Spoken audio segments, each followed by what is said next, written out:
lesson this morning is luggage. It's the stuff that you carry your stuff in. And the passage that I'm using to talk about luggage today is taken from Matthew chapter 11, verse 28.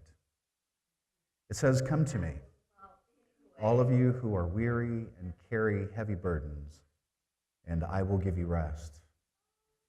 And as I was writing this message, I was thinking I have a confession to make to all of you.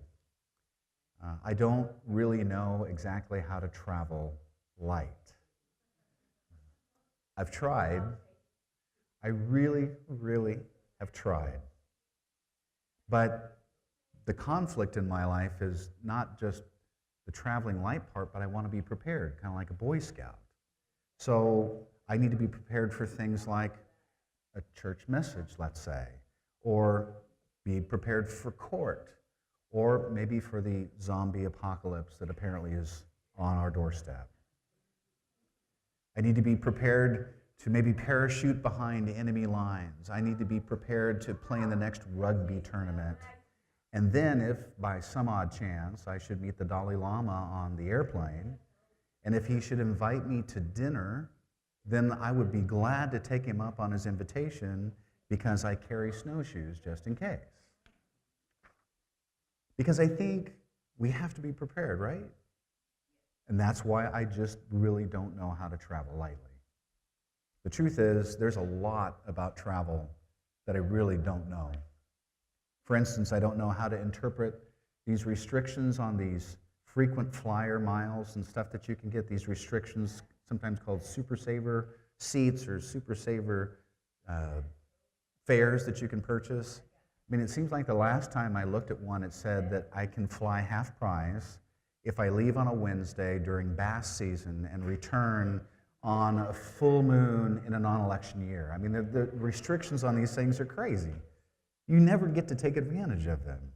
And I don't know why they don't build the whole plane out of the same material that they build that little black box, right? Because these little black boxes survive the destruction of an aircraft so they can figure out what went wrong. Well, then why not just build the whole plane out of that? To me, it just makes sense. And I don't know how to escape the airplane toilet from removing one of my limbs in that self-closing door. I just know I'm going to lose a leg or something. So there's really an awful lot about traveling that I really just don't know.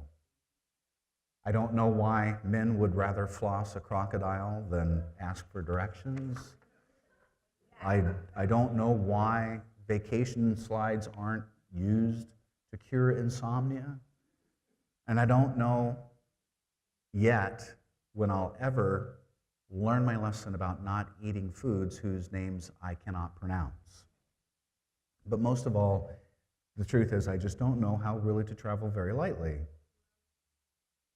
I don't know how to travel without granola bars and sodas and rain gear. I don't know how to travel without flashlights and a generator and a GPS system. I've got an iron that doubles as a paperweight.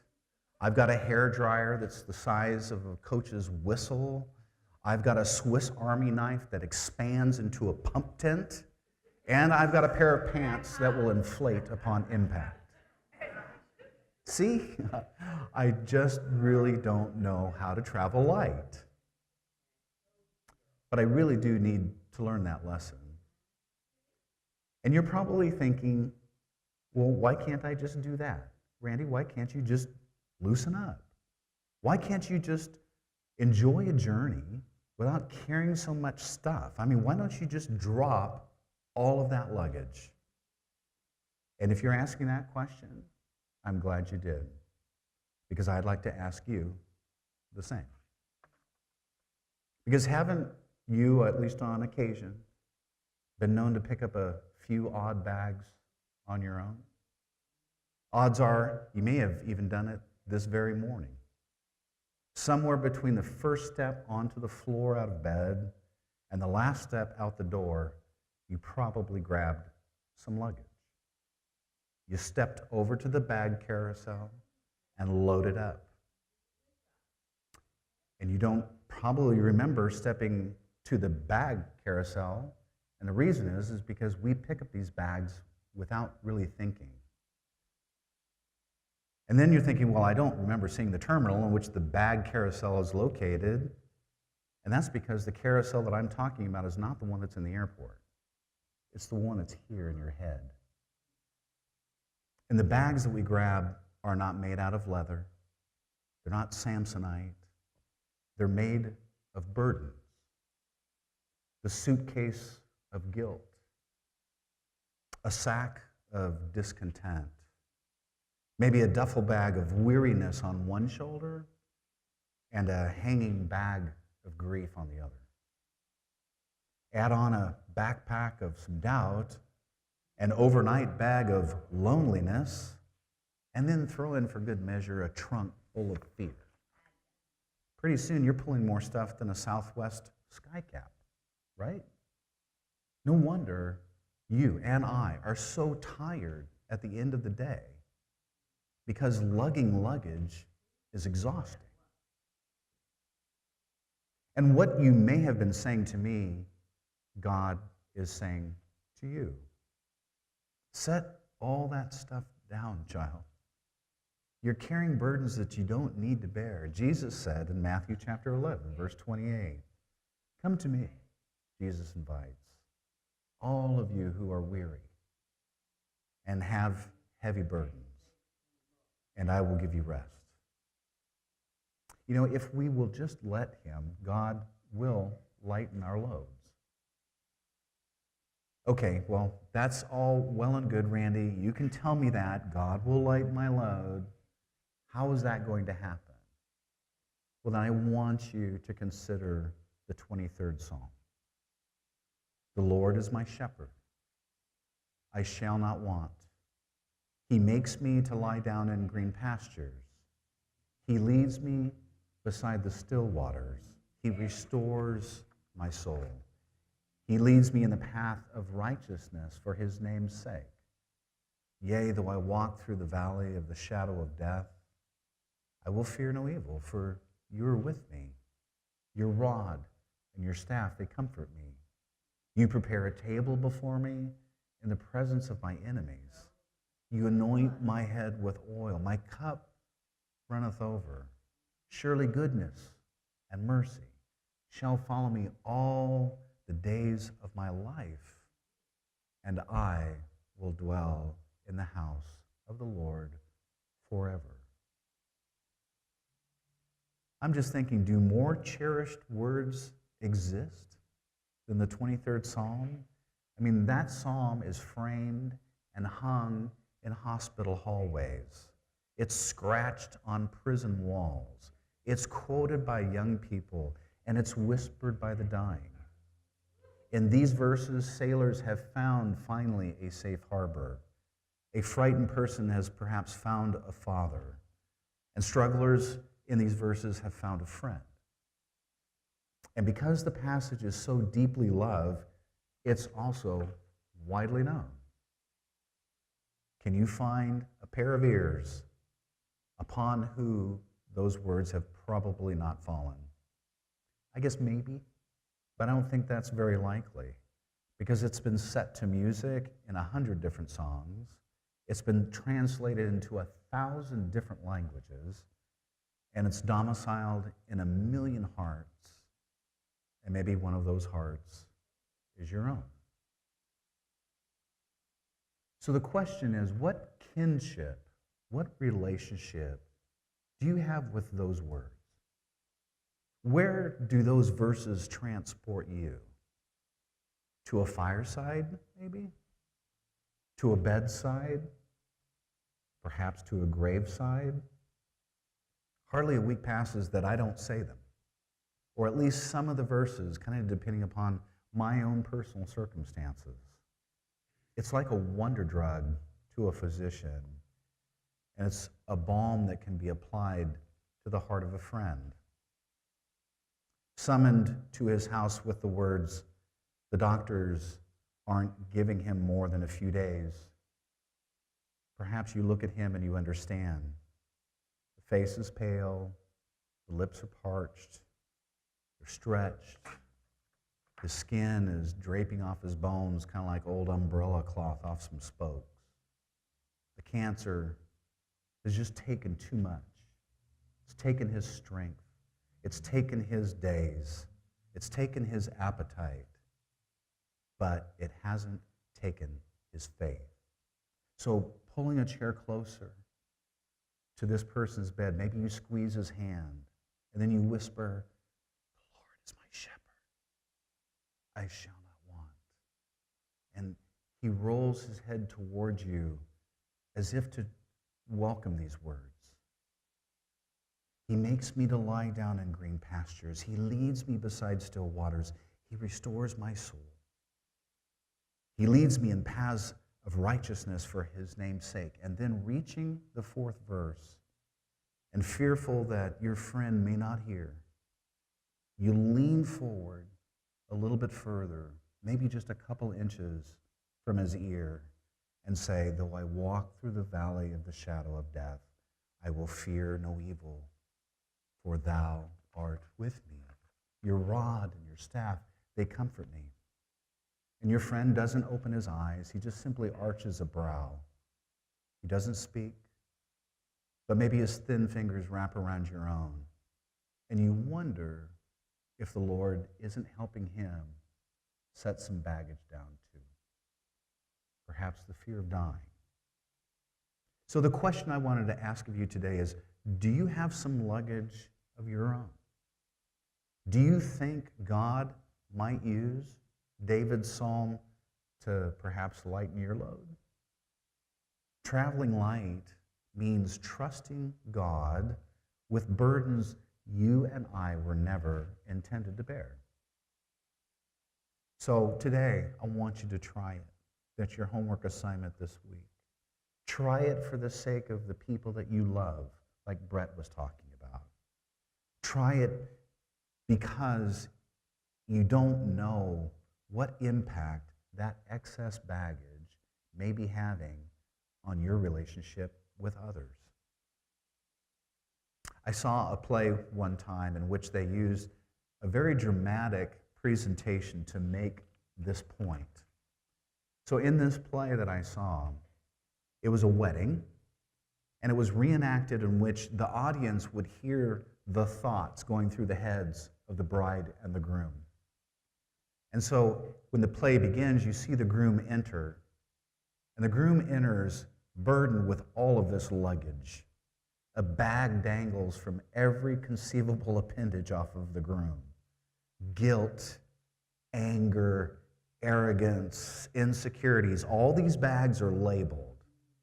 The fellow is just absolutely loaded down with all of these bags.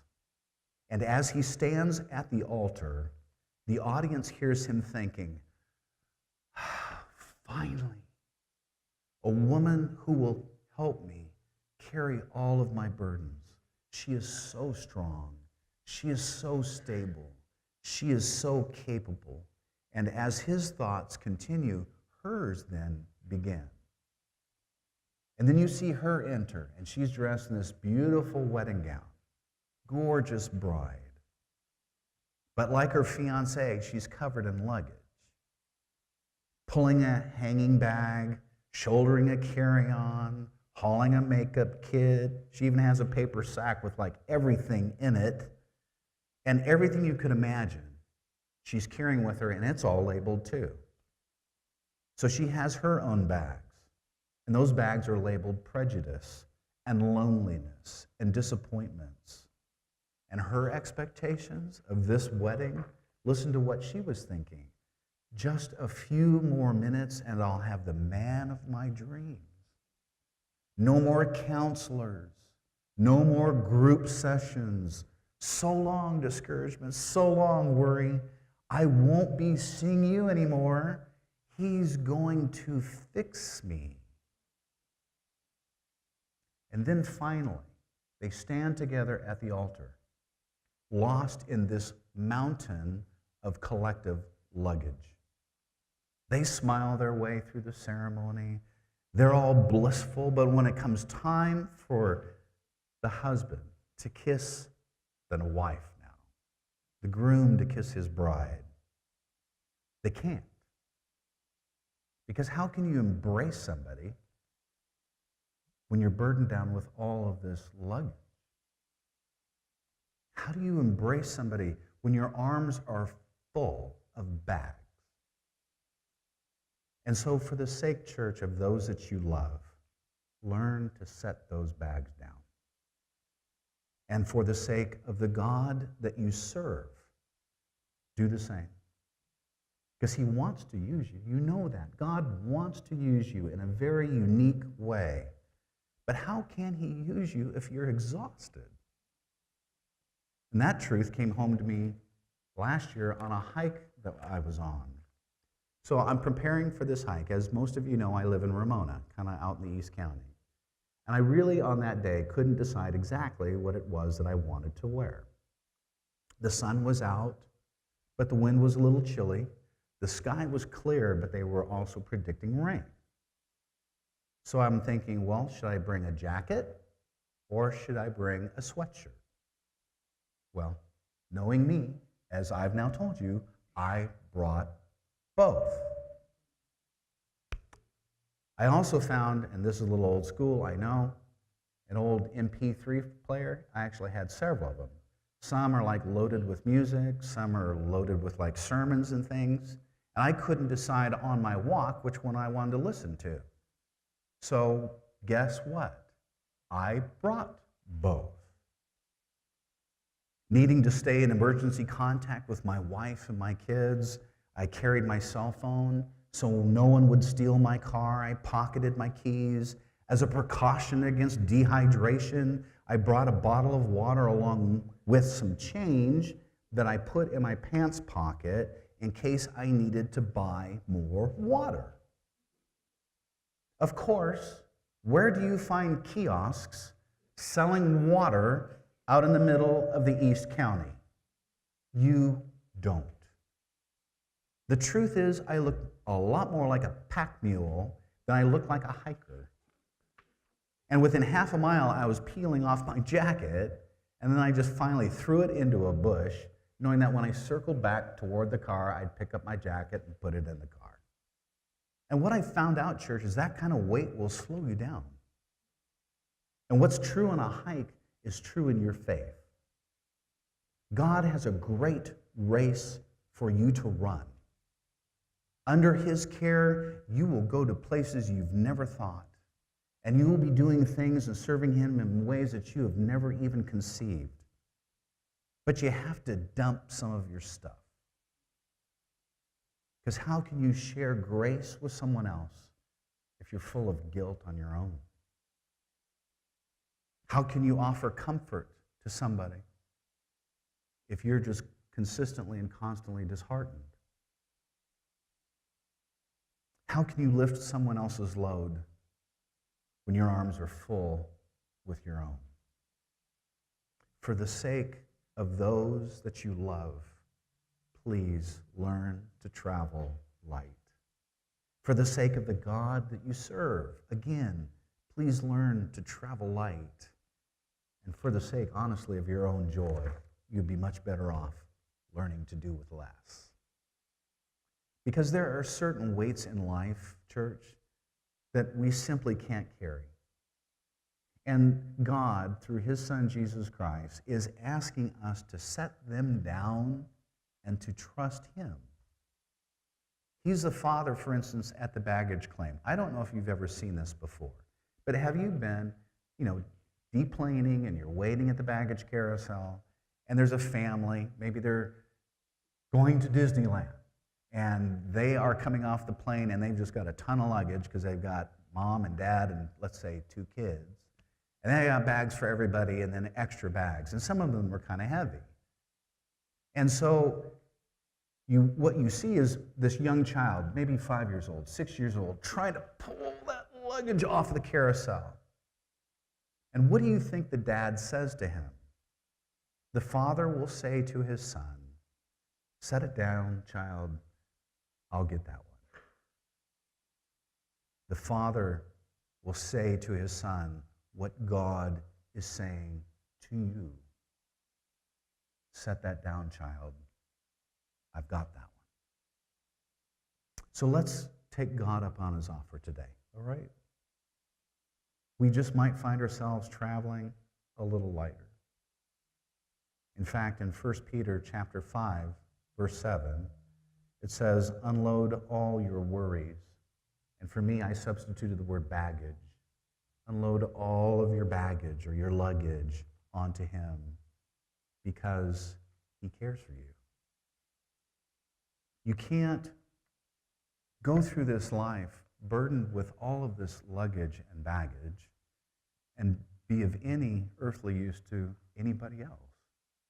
But if you can drop some of that stuff, like giving it to God, then it frees up your ability to minister to others who are having a hard time setting down their own luggage. So this week, pick a bag, any bag. Maybe it's worry, maybe it's guilt, maybe it's despair, maybe it's concern, maybe it's health related. I don't know. Pick one of those bags this week, please, and give that one to God. And see if you don't travel just a little bit lighter. See if you're putting your trust in God gives you a comfort that passes all understanding, like we've been talking about for the past 10 weeks on anxiety. Well, this is another series of weeks that we're going to be talking about various burdens, this one being luggage today. But this week, as I do with you each and every week, I try and give you an assignment. So your assignment is pick a bag and give it to God because he cares for you. So we've picked this next song to sing, Trust and Obey. And it really raises a good question. First of all, will you trust? And if the answer to that question is yes, well, then will you obey?